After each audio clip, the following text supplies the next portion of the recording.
What is up, guys? Welcome on back to TK's Garage. And yeah, man, the tariffs are in, they are hitting, and the markets are doing their thing, which means they're going like this. Stellantis's stock currently has fallen under the $10 mark, which is insane, and could be seeing $8 as early as Tuesday or Wednesday of next week. We're in the nines right now, and I'll show you exactly where we're at with that right after we come back from this intro.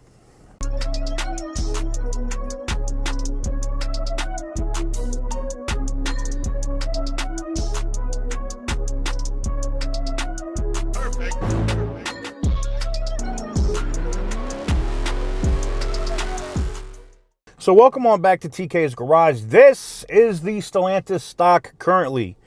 It's $9. The entire market is taking a beating right now, though. Last I checked, it was down like 1,100 points.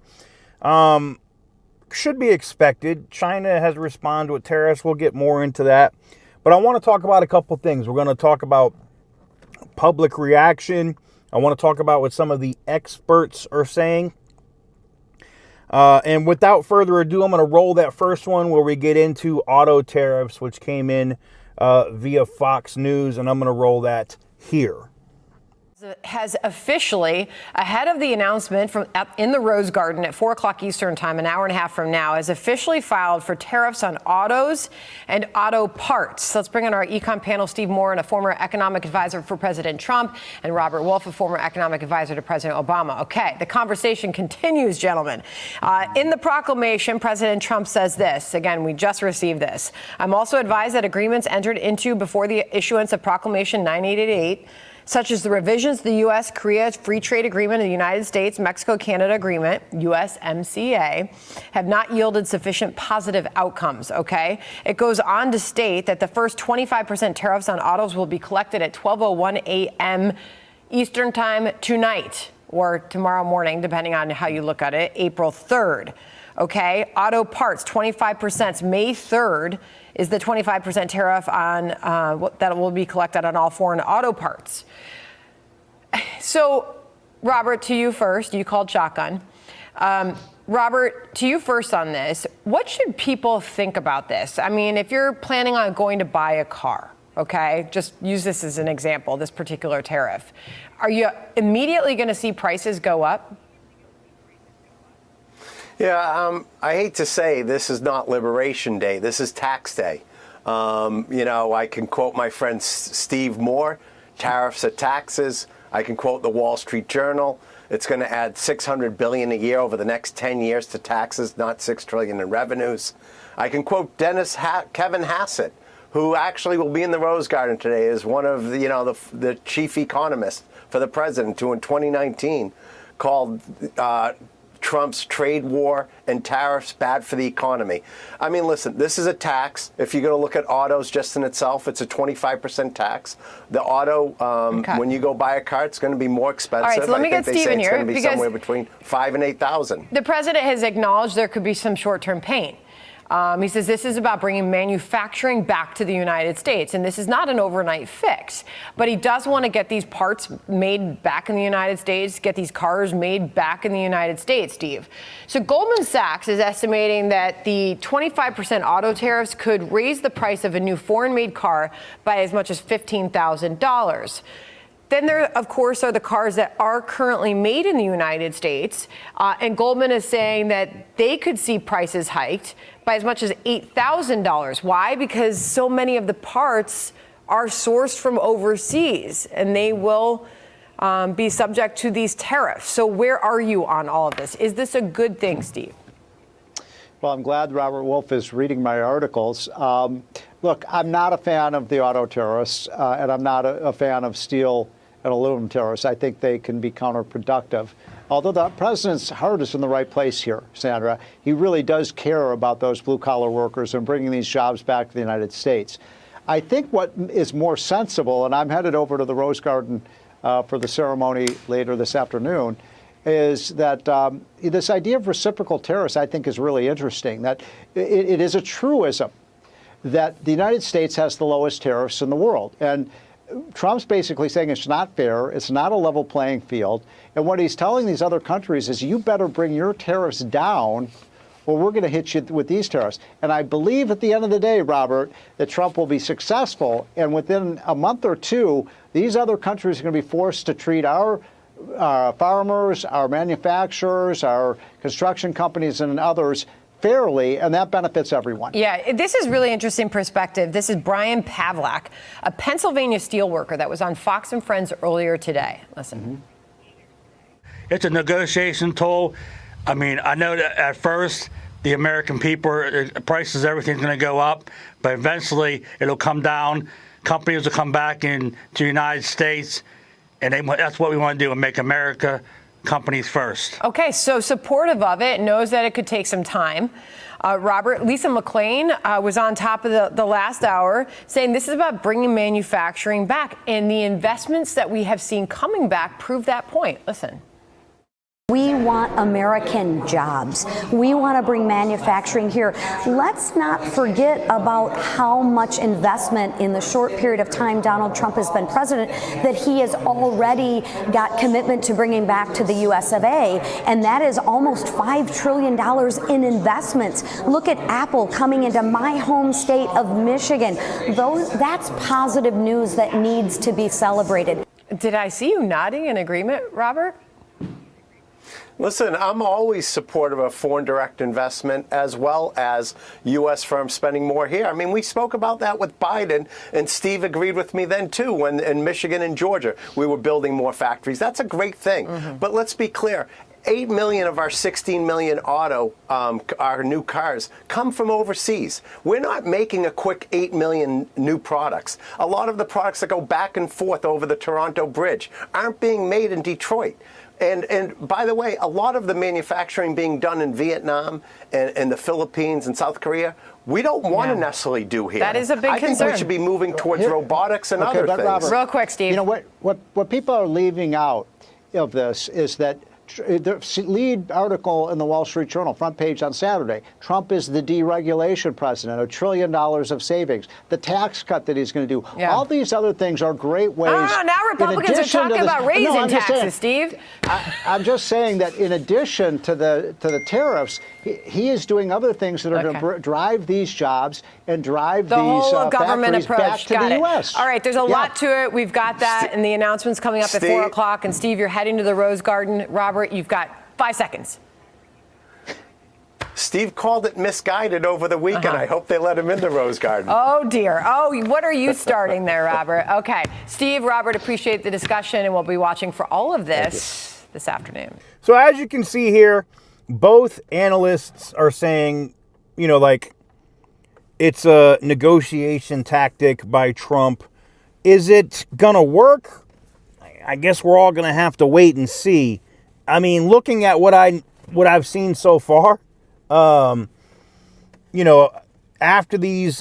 that video went live, Doug Ford responded, the premier from Ontario, and said, hey, we will drop all of our tariffs if you drop all of your tariffs.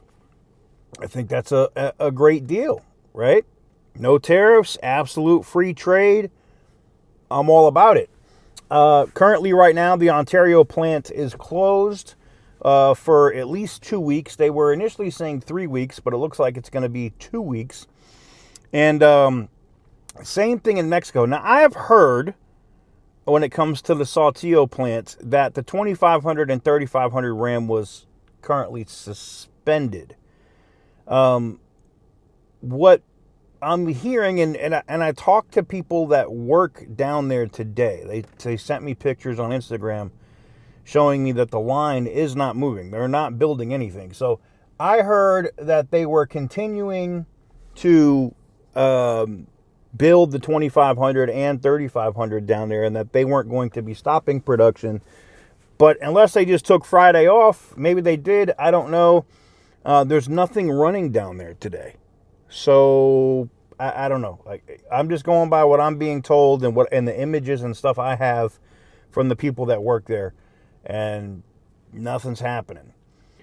To continue from that,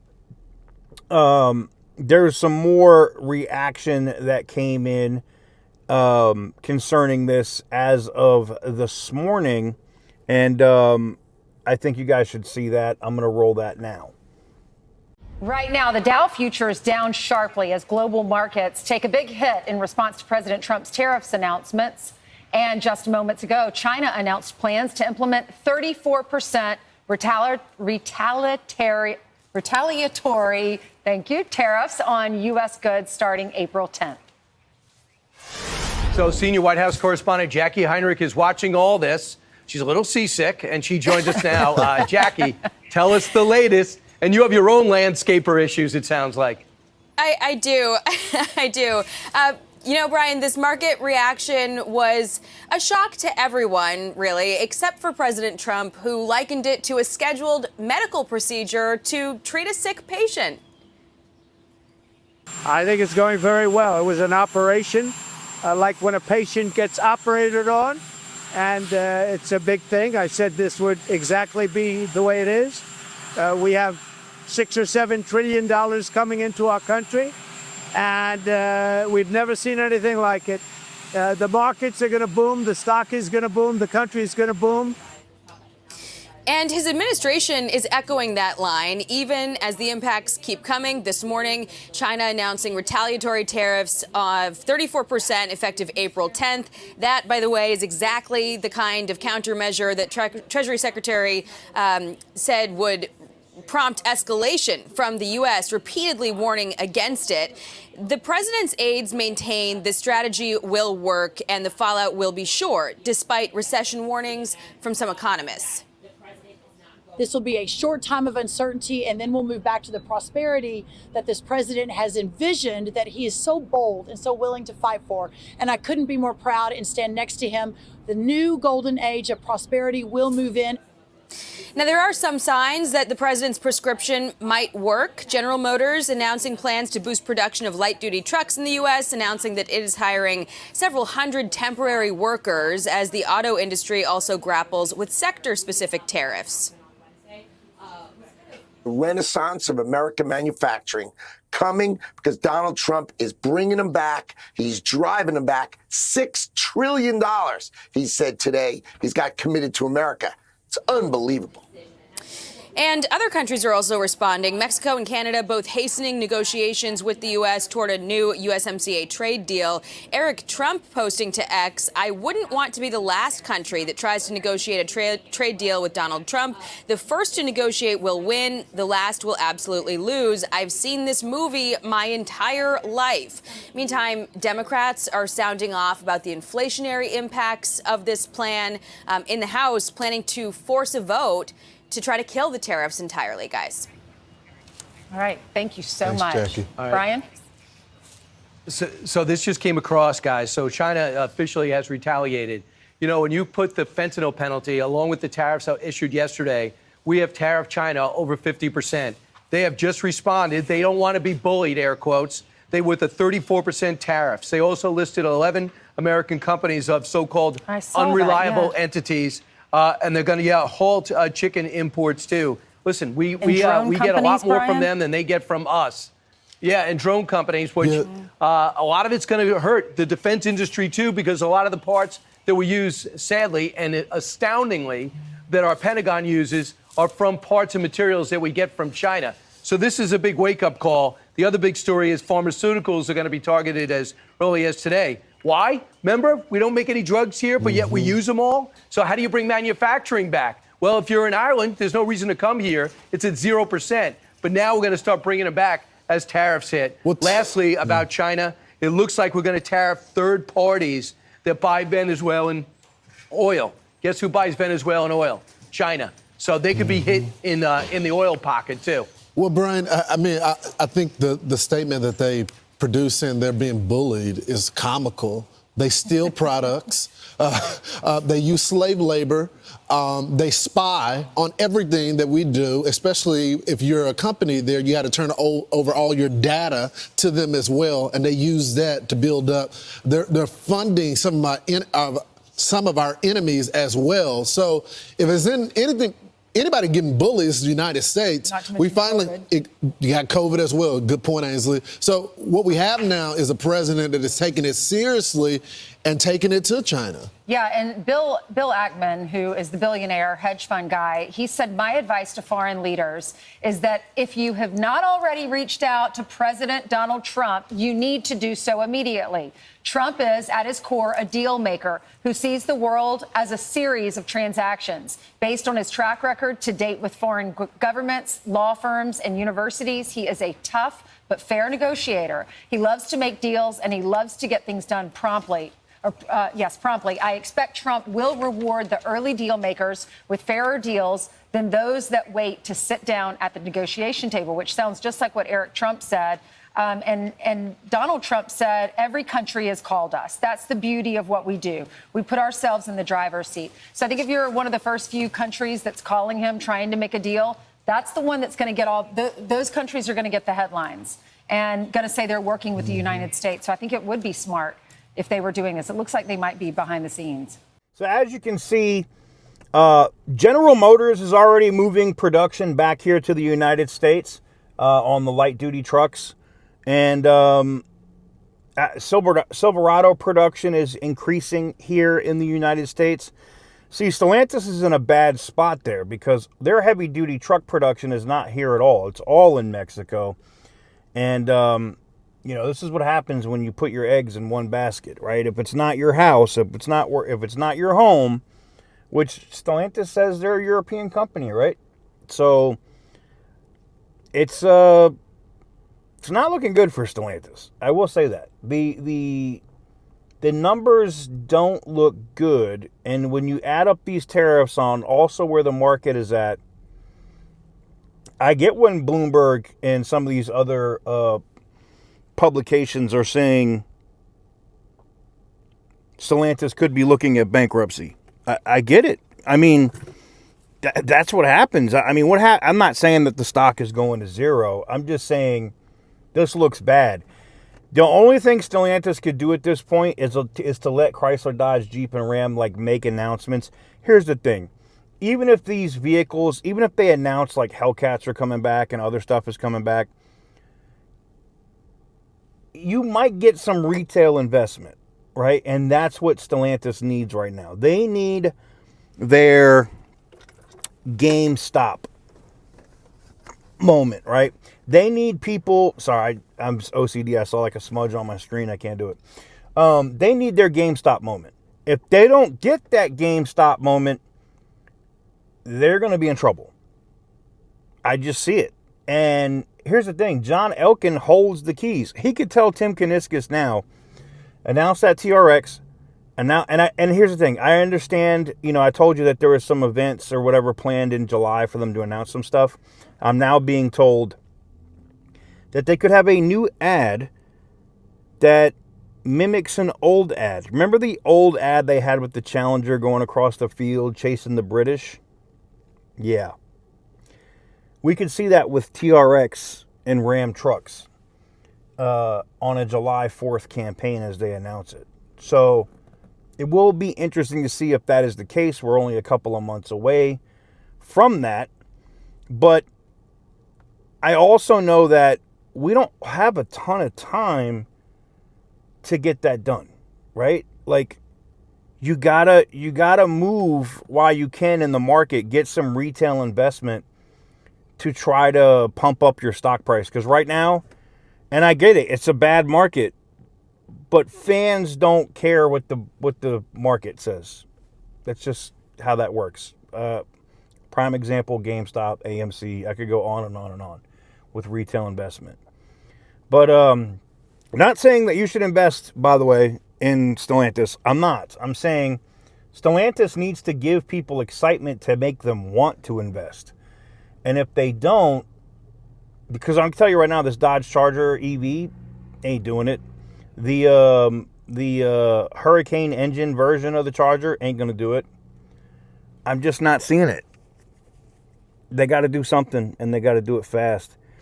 Before we get out of here, though, I got to show you this video from Senator Kennedy. He talked about moving manufacturing back to the U.S., and I think he made some valid points. Roll it.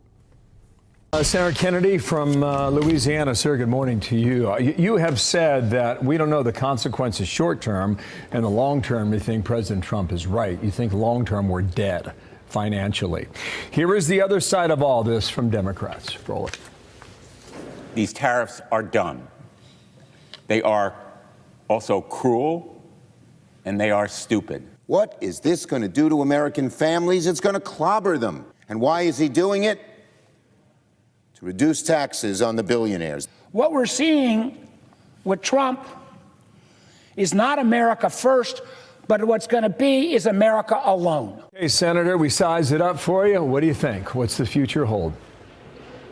Here's what I think. America is rich. We buy a lot of stuff. President Trump is saying that if you American business or you foreign businesses want to sell in America, then move your business here and hire American workers. That's a laudable goal, and I support it. It'll work long term. But as you mentioned, in the long term, we're dead. Short term matters. And the truth is, nobody knows what the impact of these tariffs are going to be, Bill. I listened to my friend on another network, Willie Geist, this morning, predict raging inflation. Now, I know Mr. Geist is smart and well-educated because he went to Vanderbilt. But that's just a wag. That's a wild-ass guess. China has huge trade barriers. They don't have inflation. They've got deflation. India has a lot of trade barriers. They don't have raging inflation. We'll know more in the next couple of months. If you want a surefire investment, go book as many rooms as you can at the Hay Adams Hotel across from the White House, because every foreign trade representative is going to be coming to America to meet with the Trump administration to try to negotiate. So it'll be 3 or 4 months before we know what the final tariffs are going to be. Last point, we're in uncharted waters. Tariffs are more art, in my opinion, than science. Tariffs are like whiskey. A little whiskey under the right circumstances can be refreshing. Too much whiskey under the wrong circumstances, and you end up drunk as a goat. We just don't know right now, but we'll know within the next 6 months. If it works, let's take a dozen. If it doesn't work, the president's going to have to recalibrate. So there you have it. Let me know what you guys think in the comment section down below. What do you think is going to happen with these tariffs? If you do work at one of these plants in the auto industry, you're one of the 900 that got laid off. Let me know how you're feeling right now. Look, I think that this is a very fluid situation, and things are going to change rapidly and consistently. That'd be the best way for me to say it. So, I wouldn't stress it yet, right? I think what's happening makes sense. And as you saw in that earlier clip where, he said it's an operation and, now it's time for the patient to recover. It kind of makes sense. I get it. But, yeah, I don't know. China looks like a dumbass right now. Canada made the right move. The premier in Ontario made the right move to say, hey, we'll drop all our tariffs if you drop yours. I like that move. I really don't know how the rest of the countries are going to respond, but hopefully with some common sense. But yeah, I think like what Eric Trump tweeted, it makes sense. The people that sit down and make deals now are going to get the best deals. And I think it's going to be busy at the White House. Let me know what you guys think in the comment section down below. Give the video a big thumbs up if you like what I do. Hit the subscribe button if you haven't already. And as always, stay petty, my friends.